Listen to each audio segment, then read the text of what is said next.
hello folks, this is Jamil Surfer Gunstock Reviews. We're here in Phoenix, Arizona at the world headquarters of Enlo Customs with Marty. How you doing, Marty? Good. Okay, Marty, you have an 1894 stainless there. I have my 1894 Dark Series here. And you know what I want to do? I love both rifles. This one is a carbine. This is more of a rifle, has a 20-inch barrel, if I'm not mistaken. Okay. What I want to do is I really like this rail system from XS and the front sights from XS. It's actually easier to pick up than standard sights Yeah. on this rifle. So I would like you to install the same sights that we got here from XS sights. You can order them directly from XS and see if we can install them on the rifle. Is it hard to do? It's not tremendously difficult, but you may need some specialty tools and just some special skills. If you've never seen it before, it's one of those things that it's good to watch for the first time as opposed to trying to go out and screw something up yourself. So. Oh yeah, and I heard there's some tricks on the front sight. Yes. The things that you don't see that you need to move things first in order to find some other screws and all that? Yes, the front sight is trapped. There's a screw under the front sight that's trapped, and so there's two screws in there, but only one is visible. And okay. So yeah, we'll work that out and get the details all set, and then we'll install our sights and rail and be good to go. Okay, great. So let's go ahead and put it on the vise, and let's get started. Okay. Okay, Marty. First thing we did is, of course, make sure that our rifle is clear. And we're going to remove the front sight now, right? We're going to remove the front sight. So this front sight has a hood on it, right? The hood has kind of a little loose detent, or at least it has a detent that it kind of sits in, but it's basically a piece of spring steel, right? We put this in the vise mainly for our handling. If I have to sit here and monkey with this thing up and down too much, it might give us some problems. And I have just a half brass, half plastic mallet here, right? And the plastic's not gonna damage anything, and you're standing right there, right? But you want to catch? We're just gonna pop this thing off. There you go. All right. Excellent. So we got that right there. Just popped right off. Right now, there's a screw here, and there's a screw underneath the front sight. Right. Okay. And so I'm gonna use this. Sight tool. It didn't actually come with the kit, but it comes from XS as well. And we're just gonna tap this off now. And I want to put my hand in here just in case it yeah, flies out. Hand in here, and so this is a little awkward angle for me, but that's okay. This one won't tap out that bad. This would be more difficult. There you go. Excuse me. This would be more difficult if we didn't have the vise, right? Because there's not really a good stable way to do this, right? And these rubber vise jaws, I mean, these come from Brownells, but I mean, I have a little bit of a built-up specialty vise here with aluminum jaws. I wouldn't necessarily clamp this in here because it can still mar the finish. That's why we have the rubber on there. Okay. Right. And of course, this one's kind of nice. It's got a front gold bead on it. But we're going to go for a higher visibility sight to be used with the ghost ring system that we're going to use in the back. Right. So we're just going to use our my Brownell screwdriver as opposed to anybody else. He's trying to dive over here. But. I know. I like my Brownell screwdriver kit. And then, see how easy that was? That was That's easy. Amazing. So we have the front sight is being removed, and now we're going to put in the new front sight. I've only just applied a few drops in here and then just kind of wiped off the excess, right? So these holes aren't tremendously deep, and one of the reasons for that is because you have a large caliber barrel, right? You have a big hole in a skinny tube. So there's not a tremendous amount of depth in these holes. So what you see here is really kind of only filling up the depth of you can actually see the depth of these screws. They're not sticking out very far either, right? So I'm just putting in a little bit, getting it in the hole, and this thread locker here is just kind of a paste, right? So then I'm gonna just start the screw holes here, and if I get my screwdriver in there just right. And nice and easy. I don't want to tighten down both. I want to tighten them down kind of both at the same time. I don't want to tighten like one screw down and then go to the other because it may pull one to one side or something, and you may not be able to get it in there. So I'm going to come in, and really as I'm going here, all right, that's starting to come down a little bit. And one of the reasons you actually see me shaking this a little bit, and one of the reasons I'm shaking it, I'm just trying to make sure that, oh, okay, is that screw bottomed out in the hole, or is it bottomed out on the sight? If it's bottomed out in the hole, you're going to have a loose front sight. If it's bottomed out on the sight itself, right? what's going to happen there is that, okay, it's going to hold the sight firm into place, right? And so I'm not trying to do a tremendous amount of torque on this. I'm really only just using the tips of my fingers in order to tighten this down, right? I might only just really give it a nice little oomph right at the end, but I'm not going a tremendous amount of torque on this. I would probably say still around the 25 inch-pounds or less, maybe 15 to 25. But I want to just make sure that's tight. And you can see even with that little amount that I had there, I'm still having a little bit of Loctite squirt out the sides there. That's not the end of the world. I mean, it's only going to just serve as a layer of something underneath there in case the sight starts to rust or something, but you know, we can wipe that off with some alcohol. It will set up. But that's how you install the front sight. So the next thing we're going to do, we're going to remove the rear sight. We're going to remove the rear sight. It's installed with a dovetail, right? Usually American sights will drift in from right to left, and European sights will drift in from left to right. That's not necessarily the end of the world with this sight in particular, right? Because we're just getting rid of it.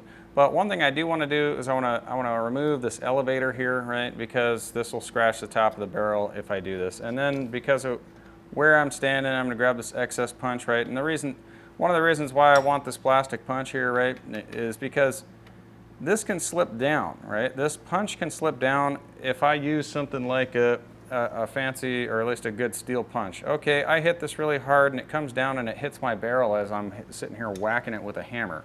Now I put a giant, gouge straight through the top of my barrel here, which is not something I want to do, right? So that's why I'm using a plastic punch, right? Or at least a Delrin or whatever they make this out of, right? And so I'm just gonna grab it and just tap this out. And I'm going to use my hand here. Okay, so then we just got to remove our plug screws, right? Our plug screws usually aren't in there very tight. In fact, they're kind of loose, right? But all it is a hole filler.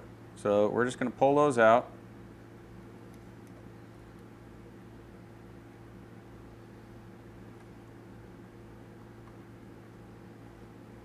And these things, Marty, these things don't have any kind of Loctite or thread locker in them, right? No, they do not. So that's easy to get them out, and that's a good thing. Okay, now I'm just getting some denatured alcohol. I've got some on this Q-tip here, right? So I've kind of just pulled a little bit of the cotton off to help me reduce the size, in which case that one's dead.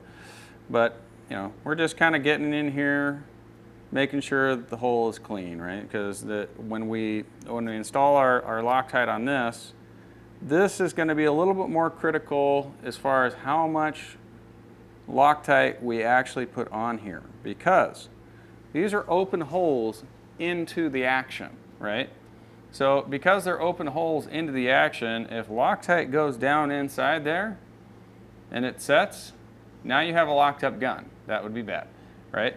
But we're just going to go ahead and clean all this out. And then when we set up our sights now, when we apply Loctite, we're really only going to apply it to the threads. I don't want it to go down inside the action, because it's entirely possible for someone to squirt this whole bottle down in there. And you saw I didn't put a whole lot in the front there, at least the way it came out, but it's not as critical an area as this is right here. So we want to be very careful about how much we put on here, and I'm going to be very conservative. Yes, good. Yes. But we're just going to apply a minimal amount. But we'll once we've set that up, right, we're just going to make sure our rail goes on here, right. We're going to set up our sights, but we've got to do a little bit of assembly here just beforehand, right. Okay. And one of the things that we're going to have to do setting this up is we're going to have to install our front dovetail mount here, right. So this is fairly simple, right. I can even apply a little bit of Loctite here. It's not going to hurt anything, but I'm just applying, a small amount, right? I don't have to do a ton, right? And then I'm just kind of cleaning it off, and this will slide right in here. Kind of a nice thing about this, and I'm just going to wipe off the excess. And then now we can mount this on here, right? And it's going to go down with a little snap, and it has a little bit of leeway back and forth. It actually has an ovaled hole, and that's important for when we come along when we're tightening our screws, right? So when we tighten our screws on the back, remember what I said before with the front sight, that we're going to not tighten one all the way down, we're going to get them all started and then start tightening them down as we go, right? So there could be an order to it, but for the most part, you're going to start at the receiver screws, and then you're going to kind of work back and forth a little bit. And once we set up our screws here, you'll see a little bit more of that. Okay, so remember what I said about we don't want to apply a tremendous amount too much Loctite, right? So I'm going to apply a little bit on the threads here. You can see this. And I'm putting some on here. Remember, I don't want this to run down in the action, right?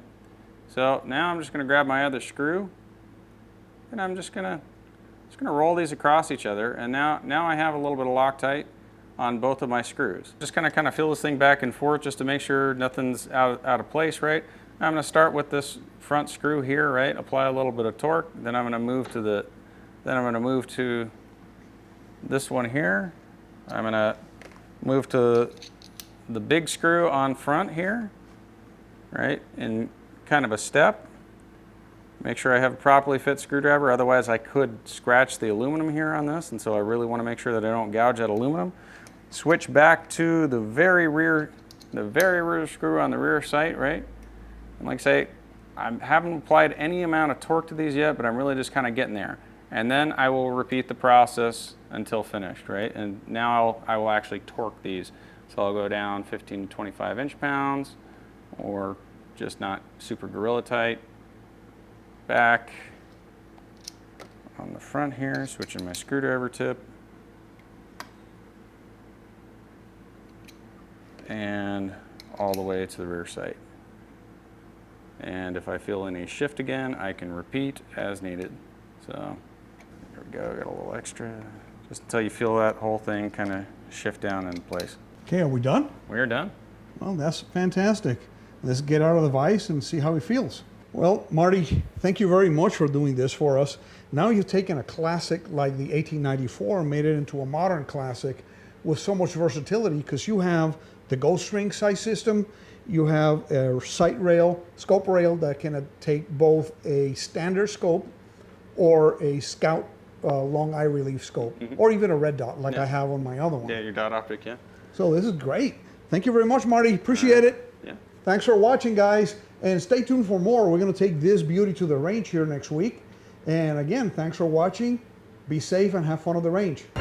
Thank you for watching Gunstock Reviews. Please visit our website at www.gunstockreviews.com for more exclusive content. Please visit our Patreon page at www.patreon.com/gunstockreviews. Your contributions would be greatly appreciated and help us grow our selections and frequency of videos.